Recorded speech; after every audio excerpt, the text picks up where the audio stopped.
믿음의 기도라는 제목으로 함께 은혜를 나누도록 하겠습니다. 저는 이전에 제가 기도하면 병자들이 낫고 앉아있는 사람들이, 일어나지 못하는 사람들이 벌떡벌떡 일어나고 기먹은 사람들이 들리게 되고 보지 못하던 사람들이 보게 되는 그런 신기한 능력이 나타나기를 위해서 기도했었습니다. 기도를 구체적으로 하진 않았지만은 그래도 신유의 은사, 방언의 은사 같은 그런 것을 가지고 기도를 했었습니다. 아마 많은 목사님들이나 그리고 성도님들이 아마 이런 비슷한 기도를 해보신 적이 있지 않을까 생각을 합니다. 근데 왜 이런 신유의 은사 혹은 방언의 은사 같은 그런 신기하게 보이는 그런 은사들에 대해서 기도를 할까요? 뭔가 있어 보이지 않습니까? 뭔가 이렇게 사람들에게 유명해지고 알려지고 내 이름도 그렇게 알려지고 혹은 또 그렇게 유명해지는 것이 돈도 많이 벌고 하는 것이 좋다는 그런 생각으로 그렇게 하지 않겠습니까? 겉으로는 하나님의 영광을 위한다고 이야기하지만 사실은 내가 유명해지고 내가 사람들에게 알려지고 인기 있어지기를 바라는 그런 마음에서 하는 그런 기도가 아닐까 하는 그런 생각을 해봅니다. 이런 기도는 아마 하나님을 믿는 기도라기보다는 자기 욕심을 위한 기도가 아닐까 하는 그런 솔직한 마음을 이야기해 봅니다. 왜 제가 이런 이야기를 먼저 하느냐 하면 오늘의 설교의 제목이 믿음의 기도이고 그리고 오늘 주제가 믿음과 그리고 기도에 대한 내용입니다. 먼저 첫 번째 주제입니다. 산 위의 상황과 산 아래의 상황입니다. 오늘 성경 본문의 이야기를 먼저 보기 전에 그 이전에 무슨 사건이 있었는지를 먼저 볼 필요가 있습니다. 마가복음 9장 2절 3절입니다. 2절 3절 같이 한번 읽겠습니다. 시작. 엿새 후에 예수께서 베드로와 야고보와 요한을 데리시고 따로 높은 산에 올라가셨더니 그들 앞에서 변형되사 그 옷이 광채가 나며 세상에서 빨래하는 자가 그렇게 희게 할 수 없을 만큼 매우 희어졌더라.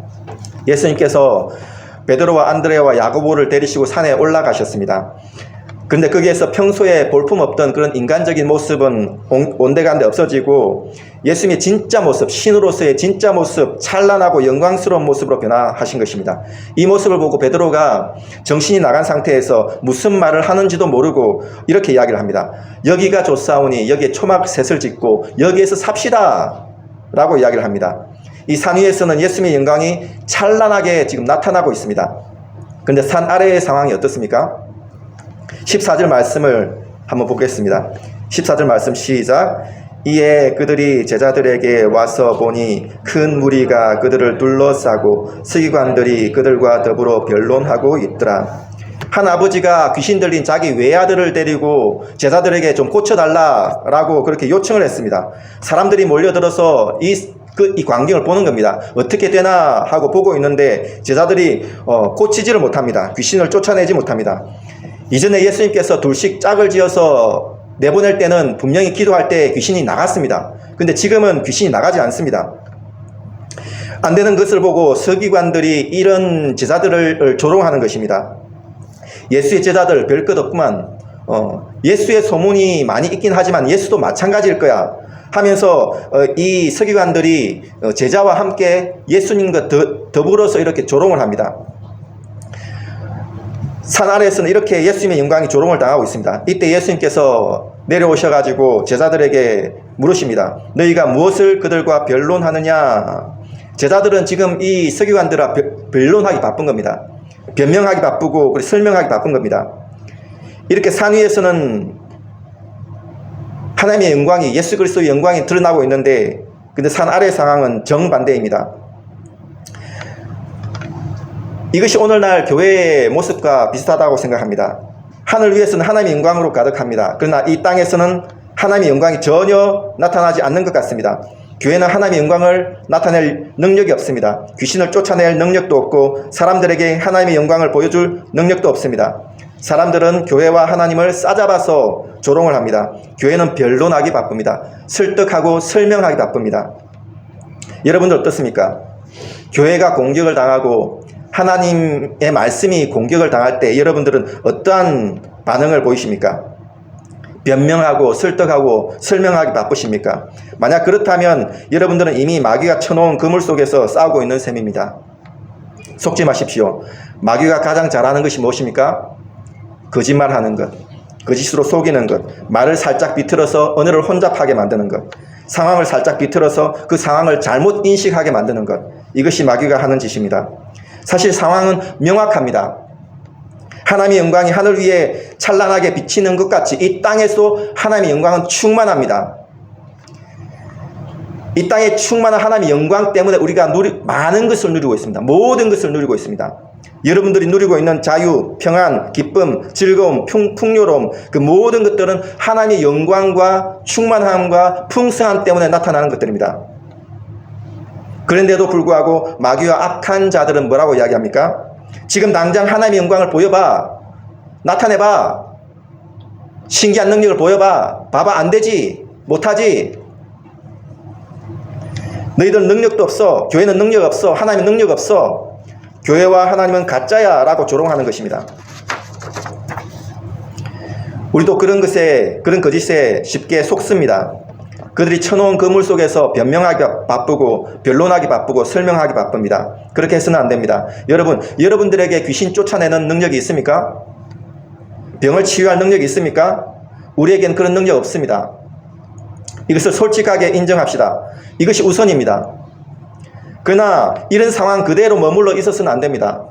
마귀가 원하는 것이 그것입니다. 나에게 그런 능력이 없다라는 그 수준에서 머무는 것, 그 수준에서 내 능력 없음에 대하여서 변명하고 그리고 설득하려고 하고 그리고 자꾸 다른 말로 설명하려고 하는 것, 그 수준에서 머무는 것이 마귀의 목적입니다. 그래서 거기에서 변명하고 설득하는 그런 수준에서 머물러 있는 우리의 마음을 다시 한번 바꾸셔야 됩니다. 나의 능력이 없다는 것을 인정하시되 그것 때문에 절대 기죽어서는 안 됩니다. 절대 기죽지 마십시오. 절대 기죽지 말라는 말은 다른 말로 무슨 말입니까? 믿음을 잃지 말라는 말입니다. 믿음을 버리지 말라는 말입니다. 끝까지 믿음을 지키라는 것입니다. 나는 비록 능력이 없지만 하나님은 능력이 있다. 하나님 말씀의 1.1핵이라도 없어지지 아니하고 반드시 이루어진다. 이 세상을 창조하신 하나님은 나 같은 자도 구원하셨고 그리고 나를 인도하사 저 천국에 이르게 하실 것이다. 이 세상 그 무엇도 나를 사랑하신 하나님의 사랑에서 끊을 수 없다라는 이 사실을 반드시 믿는 것, 이것이 중요합니다. 역사 이래로 교회가 공격을 받지 않은 적이 없습니다. 항상 공격을 받아왔습니다. 교회는 항상 마귀와 마귀를 추종하는 사람들의 그런 세상의 악한 세력들로부터 공격을 받아왔습니다. 산 아래의 상황은 항상 녹록지 않았습니다. 능력도 없고 하나님의 영광도 없고 교회는 초라하고 변명하기 바쁘고 하는 그런 상황이었습니다. 그러나 절대 기죽지 마십시오. 끝까지 믿음을 지키십시오. 변론하고 변명하기보다 끝까지 말씀의 권위를 믿으십시오. 기도의 능력을 믿으십시오. 오늘날 교회의 권위가 없어진 것은 교회가 교회만의 방법, 말씀과 기도라는 교회만의 방법을 신뢰하지 못하고 세상적인 방법, 마케팅이나 실용주의나 혹은 종교연합이나 이런 것에 눈을 돌렸기 때문에 그렇습니다. 교회가 다시 권위를 찾는 방법은 아주 간단합니다. 다시 본질로 돌아가는 것, 말씀과 기도로 돌아가는 것, 오직 예수, 오직 믿음으로 돌아가는 것, 이것만이 교회의 권위를 다시 세우는 방법입니다. 잊지 마십시오. 하나님은 우리가 아니라도, 교회가 아니라도 하나님의 영광을 드러내실 수 있는 수많은 방법을 가지고 계십니다. 그러나 하나님은 교회를 통하여, 믿음의 사람을 통하여 당신의 영광을 나타내기를 기뻐하십니다. 그러므로 마귀의 그늘 속에서 놀지 마십시오. 다시 말씀과 기도에 집중하며 교회의 원래의 권위를 세우고 하나님의 영광을 드러내는 우리 모두가 되어지기를 주님의 이름으로 축복합니다. 두 번째는 기도는 나를 부정하는 것이다 입니다. 예수님께서 제자들이 귀신을 내쫓지 못한 이유가 무엇이라고 말씀하고 있습니까? 믿음으로 기도하지 않았기 때문이다 라고 말씀하십니다. 그런데 믿음은 무엇이며 기도는 무엇입니까? 오늘 사건을 통하여서 믿음과 기도에 대한 성경적인 개념을 다시 한 번 더 볼 필요가 있습니다. 먼저 제자들부터 보겠습니다. 제자들은 왜 믿음이 없었을까요? 왜 기도했는데 귀신이 나가지 않았던 것일까요? 이전엔 분명히 귀신이 나갔습니다. 기도했을 때. 그런데 왜 지금은 기도해도 귀신이 안 나갈까요? 그때는 믿음이 있었고 지금은 믿음이 없는 것일까요? 제자들의 믿음의 상태를 한번 볼 필요가 있습니다. 19절 말씀에 예수님께서 믿음이 없는 세대여 내가 얼마나 너희와 함께 있으며 얼마나 너희에게 참으리요 라고 말씀하십니다. 믿음은 예수님과 함께 있을 때 생깁니다. 예수님께서 하셨던 그 모든 기적들을 볼 때에 믿음이 생깁니다. 예수님께서 하셨던 그 말씀들을 듣고 그대로 그렇게 믿고 순종할 때 그때에 믿음이 생깁니다. 근데 예수님께서 뭐라고 말씀하십니까? 내가 언제까지 너희와 함께 있어줘야 되느냐? 왜 믿음이 없느냐? 내가 언제까지 너희를 기다려줘야 되느냐라고 말씀하시는 겁니다. 제자들에게는 믿음이 있는 것 같지만 사실은 성경적인 믿음이 없습니다. 여전히 자기 생각과 자기 판단 속에 빠져 있기 때문에 그렇습니다. 예수님의 말씀과 예수님의 기적에 대해서 깊이 있게 생각하지 않습니다. 그런 말씀들을 왜 하셨는지에 대해서 깊이 있게 생각하지 않습니다. 31절 오늘 읽진 않았지만은 31절 32절 말씀을 같이 한번 보도록 하겠습니다. 31절 32절 같이 시작. 이는 제자들을 가르치시며 또 인자가 사람들의 손에 넘겨져 죽임을 당하고 죽은 지 3일 만에 살아나리라는 것을 말씀하셨기 때문이더라. 그러나 제자들은 이 말씀을 깨닫지 못하고 묻지도 두려워하더라. 예수님께서는 이 사건 이후에 다시 한 번 더 내가 사람들에게 붙잡혀서 죽게 될 것이고 3일 만에 다시 살아나게 될 것이다 라고 다시 한 번 더 말씀해 주십니다. 이거는 이전에 분명히 말씀해 주셨던 말씀입니다. 근데 이 제자들은 어떻습니까? 묻지도 못하고 두려워서 묻지도 못합니다. 이것에 대해서 깊이 있게 생각하지 않습니다. 그러면서 가면서 예루살렘에 올라가면서 한다는 말들이 뭡니까? 누가 크냐? 네가 크냐? 내가 크냐? 누가 더 높은 자리에 앉느냐? 내가 더 높은 자리에 앉느냐? 네가 더 높은 자리에 앉느냐? 하면서 서로 시기하고 질투하면서 서로 싸우고 있습니다. 인간적인 욕심, 세상의 욕심 가지고 서로 싸우고 있는 것입니다. 여러분들에게 믿음이 있습니까? 근데 그런 믿음이 계속해서 자라고 있습니까? 여러분들의 관심은 무엇입니까? 하나님의 말씀이 있습니까? 아니면 세상의 욕심이 있습니까? 오늘은 뭐 먹을까? 내일은 뭐 먹을까? 오늘은 뭐 할까? 내일은 뭐 할까? 어떻게 하면 돈을 더 많이 벌까? 이런 장사 해볼까? 저런 장사 해볼까? 세상적인 욕심에 더 관심을 많이 가지고 있지는 않습니까? 가시떨기 비유를 아실 것입니다. 세상적인 욕심과 걱정 때문에 하나님의 말씀의 씨앗이 자라지 못한다는 그런 비유에 대해서 아실 것입니다. 믿음은 세상의 욕심 때문에 질식을 합니다. 세상의 욕심은 마치 전혀 믿음 없는 사람처럼 만들어 버립니다. 욕심은 우리 눈을 어둡게 만듭니다. 바퀴벌레를 보석으로 착각하게 만들고 사자를 애완동물로 착각하게 만들고 독거미를 장난감으로 착각하게 만듭니다. 믿음은 예수님과 함께 있을 때 자랍니다. 믿음은 말씀을 보아야 자라고 말씀을 먹어야 자라고 말씀을 들어야 자라고 순종해야 자랍니다. 믿음이 있어야 욕심대로 살지 않습니다. 믿음이 있어야 착각 속에서 살지 않습니다. 믿음이 있어야 세상을 이기고 믿음이 있어야 귀신을 이기고 믿음이 있어야 정욕을 이기고 믿음이 있어야 고통과 괴로움과 어려움을 이깁니다. 믿음이 없이는 하나님의 기쁘시게 하지 못할 뿐만 아니라 이 세상을 이길 힘도 없습니다. 여러분들에게 믿음이 있습니까? 귀신을 이길 힘, 세상을 이길 힘이 있습니까? 귀신 들린 아들을 가진 아버지를 보십시오. 그가 하는 말을 들어보십시오. 24절입니다. 소리질러 이르되 내가 믿나이다. 나의 믿음 없는 것을 도와주소서.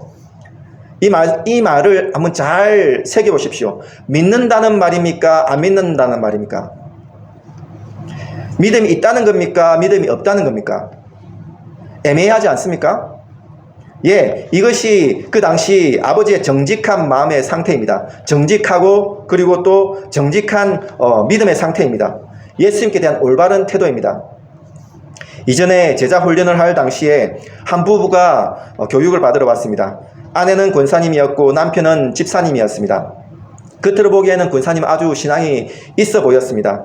남편분은 조금 이렇게 신앙이 나이로운 신앙 같이 좀 교회만 왔다 갔다 하는 그런 신앙처럼 보였습니다. 일과가 지나고 하나님의 사랑이라는 주제에 일과가 지나고 이과 인간의 죄에 대해서 이렇게 이야기할 때 그때 덜컥 걸렸습니다.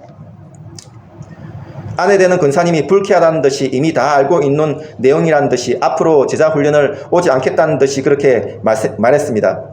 남편분에게 진지하게 물었습니다. 오늘 내용이 마음에 드십니까? 그 남편분도 진지하게 대답을 합니다. 네. 내가 하나님 앞에서 죄인인 것을 진심으로 인정하십니까? 네. 그 남편분은 진심으로 회개하고 믿고 싶은 마음이 있었습니다. 비록 집사직분이었지만 정작 자신의 믿음 없음을 인정하려고 했습니다. 그런데 아내 되는 권사님이 남편에게 이미 다 아는 것 아니냐며, 이미 이전에 세례도 받지 않았나며 그 남편의 대답을 막았었습니다. 정말 안타까운 상황이었습니다. 직분과 자존심 때문에 자신의 믿음의 상태를 정직하게 말하지 못하고 있었습니다. 그 권사님의 믿음의 상태도 남편분과 그렇게 크게 다르지 않다라고 생각했습니다. 자존심 때문에 정말 올바른 믿음의 세계로 들어가지 못하고 있었던 것입니다. 다른 사람도 막고 있었습니다. 정말 안타까운 상황이죠. 여러분들은 진심으로 하나님의 말씀을 믿습니까? 솔직하게 자신의 믿음의 상태를 이야기하고 있습니까? 너에게 믿음이 있느냐라고 물으실 때에 나 자신의 믿음의 상태를 솔직하게 대답하실 수 있습니까? 아니면 당연히 믿음이 있는 것인 양 그렇게 얼버무리시겠습니까? 믿음이란 내가 아닌 그분을 의지하는 것입니다. 믿음의 기도란 전적으로 나를 부인하고 하나님만 의지하는 것, 하나님만 인정하는 것입니다. 그런 믿음의 기도에 하나님께서 응답하시는 것입니다. 그런 믿음의 기도에 능력이 나타나는 것입니다. 전적으로 하나님만 신뢰하는 믿음의 기도가 귀신을 쫓아내고 고통과 괴로움을 박살내며 병을 치유하고 세상을 넉넉히 이긴다는 사실을 반드시 믿는 우리가 되어지기를 주님의 이름으로 축복합니다. 세 번째는 나는 작가가 아니다 라는 것입니다. 바벨론으로 포로로 잡혀갔던 다니엘을 아실 것입니다. 그가 얼마나 똑똑한 사람이었는지 아실 것입니다. 근데 그렇게 똑똑했던 사람이 성경 말씀을 읽으면서 이스라엘 백성들이 70년 만에 회복되어져서 본국으로 돌아갈 것이라는 사실에 대해서 깨닫지 못하고 있었습니다. 근데 어느 날 말씀을 읽고 있는데 번개 맞은 사람과 같이 번뜩하면서 그 내용이 들어왔던 것입니다. 70년 만에 우리가 회복되어져서 본국으로 돌아가는구나를 깨닫게 되어집니다. 이것을 깨닫고 나니까 더 이상 이전에 했던 그 기도의 제목들을 다 일단 중지합니다. 그리고 이제는 이 기도 제목이 이스라엘의 본국으로 돌아가는 내용에 대하여서 하나님께서 그 뜻을 어떻게 펼치실지에 대하여서 이것만을 가지고 기도를 하기 시작합니다. 하나님께서 우리를 다루시는 방식이 이와 같습니다. 말씀을 먼저 깨닫게 하십니다. 그리고 기도하게 하십니다. 엉뚱한 기도의 제목들을 하나씩 둘씩 지우시고 진짜 기도해야 될 그 기도의 제목들을 세우십니다. 그리고 우리에게 진짜 주고 싶어하는 그런 것들로 채워가시기 시작합니다. 그런데 우리는 평소에 이렇게 기도합니다. 마치 우리가 우리의 모든 필요를 다 아는 것이냐, 하나님 이것 주십시오, 저것 주십시오, 이것 필요합니다, 저것 필요합니다, 나에게 필요한 것은 내가 가장 잘 압니다 라는 식으로 기도를 합니다. 아닙니다. 우리는 사실 우리에게 무엇이 가장 필요한지 잘 모릅니다. 내 눈앞에 있는 돈이 나에게 이익이 되는지 손해가 되는지 우리는 한 치 앞도 잘 알지 못합니다. 나는 내 인생의 작가라고 생각하지만 사실 아닙니다. 나는 작가가 아닙니다. 나는 그냥 배우일 뿐입니다. 하나님께서 마련하신 역사 속에서 한 명의 배우일 뿐입니다. 배우는 배우의 역할에 맞게 충성하면 됩니다. 그것으로 충분합니다. 내가 작가가 되어야 내 인생이 충분해질 것이라고 생각하는 것은 우리의 착각입니다. 예를 하나 들어보겠습니다. 2011년 시리아 내전이 발발했습니다. 정부군과 반군이 서로 싸웁니다. 내전이 커질지 진압이 될지 예측이 되지 않는 그런 상황이었습니다.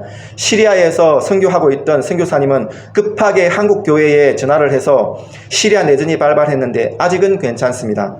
금방 수그러들 것 같습니다. 제가 믿음으로 한번 버텨보겠습니다 라고 그렇게 전화를 했습니다. 한국교회 목사님은 그러지 말고 우리가 함께 기도를 해봅시다 라고 했습니다. 목사님과 성도들이 마음을 합하여서 이 기도 제목을 가지고 함께 기도를 했습니다. 간절히 기도하자 하나님께서 그 모든 성도들과 목사님에게 주시는 그 마음은 뭐냐면 당장 시리아를 떠나라 라는 것이었습니다.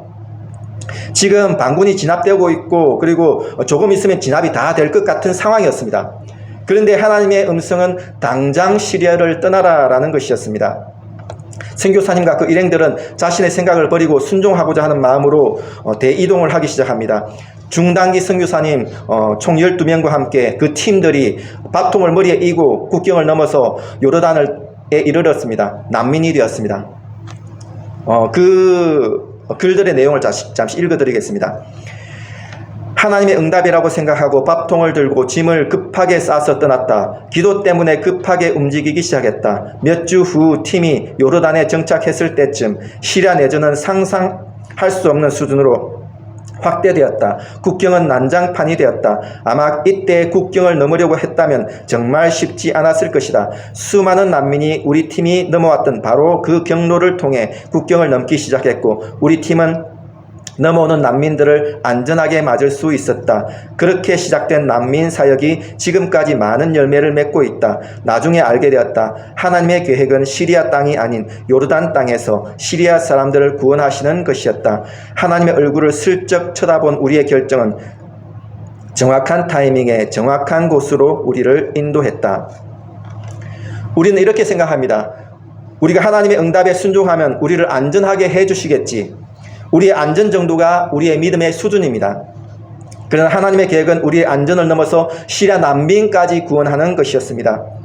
우리는 하나님의 신기하고 놀라운 계획을 다 알지 못합니다. 그러므로 기도로 하나님께 무엇을 구해서 얻어내는 것, 이것이 지혜가 아닙니다. 말씀을 읽는 것이 지혜이고 말씀을 듣는 것이 지혜이고 말씀을 통하여 하나님의 뜻을 깨닫는 것이 지혜이고 말씀대로 순종하는 것이 지혜입니다. 우리의 신앙은 항상 거기서부터 시작되어야 합니다. 나의 믿음 없는 것을 불쌍히 여겨 주시옵소서. 나는 기도를 잘 모릅니다. 라는 것이 우리의 믿음의 시작이 되어야 합니다. 항상 그런 자세를 유지하셔야 됩니다. 그것이 지혜입니다. 성경은 우리에게 계속해서 하시는 말씀이 네가 작가가 아니라는 사실입니다. 너는 작가가 아니야. 하나님만이 우리의 작가다라는 것이 성경이 일관되게 우리에게 하시는 말씀입니다. 우리 욕망은 우리 스스로 작가가 되어서 주인공이 이렇게 되게 만들고 저렇게 되게 만들고 악한 놈은 혼을 내주고 착한 사람은 복을 받게 하고 하는 것이 우리의 생각이고 우리의 뜻입니다. 그러나 성경을 통하여 우리가 배워야 할 한 가지는 우리는 우리 인생의 작가가 아니라는 사실입니다. 우리 인생의 유일한 작가는 하나님이시며 우리는 하나님의 작품의 속의 배우일 뿐입니다. 우리에게 주어진 역할을 잘 감당하는 것, 하나님을 신뢰하는 것, 믿는 것, 믿음으로 기도하는 것, 이것이 우리의 일입니다. 말씀을 마무리하도록 하겠습니다. 이런 말이 있습니다. 재미있어서 웃는 것을 코미디라고 한다. 넉넉해서 웃는 것을 신앙이라고 한다. 산 위의 상황과 다르게 산 아래의 상황은 넉넉지가 않습니다. 교회는 공격을 당하며 그 공격을 이겨낼 힘이 없습니다. 변론하기 바쁘고 변명하기 바쁩니다. 아닙니다. 마귀의 기락입니다. 오히려 넉넉하셔야 됩니다. 너그러우셔야 합니다. 사랑이 풍성하셔야 됩니다. 그들의 공격에 맞서 싸우려고 해서는 안 됩니다. 변론하기보다 웃으십시오. 넉넉한 마음을 가지십시오. 나는 비록 능력이 없고 나는 비록 연약하지만은 나의 주인 되시는 하나님은 충만한 힘을 가지고 계시며 능력으로 이 세상을 다스리신다. 이것을 충분히 믿으셔야 합니다. 믿는 것이 우리의 힘이요 능력입니다. 그렇게 믿음으로 기도하십시오. 마귀를 이길 힘이 거기에서 나옵니다. 귀신을 이길 힘이 거기에서 나옵니다. 모든 거짓되고 악하고 부정하고 고통과 괴로움과 두려움 속에 있는 것들을 이길 힘이 바로 거기에서 나옵니다. 오직 예수 그리스도 안에서 믿음으로 기도할 줄 아는 넉넉한 믿음으로 살아가는 우리 모두가 되어지기를 주님의 이름으로 축복합니다. 기도하겠습니다. 하나님 아버지, 우리에게는 믿음이 없으며 믿음이 부족하다는 것을 솔직하게 고백하고자 합니다. 주의 믿음 없음을 불쌍히 여겨 주시옵소서. 믿음의 기도가 귀신을 이기며 믿음의 기도가 마귀를 이기며 믿음의 기도가 모든 부정하고 더럽고 추악하고 더러운 것들을 이긴 것을 믿습니다. 그러므로 하나님 앞에 진심으로 기도하니 우리가 진심으로 하나님 의지하여서 살아갈 수 있는 그런 믿음을 허락하여 주옵시고 믿음으로 기도할 줄 아며 믿음으로 마귀를 이겨낼 줄 아는 믿음의 백성들이 다 될 수 있도록 은혜를 베풀어 주시옵소서. 감사하며 예수님의 이름으로 기도드립니다. 아멘.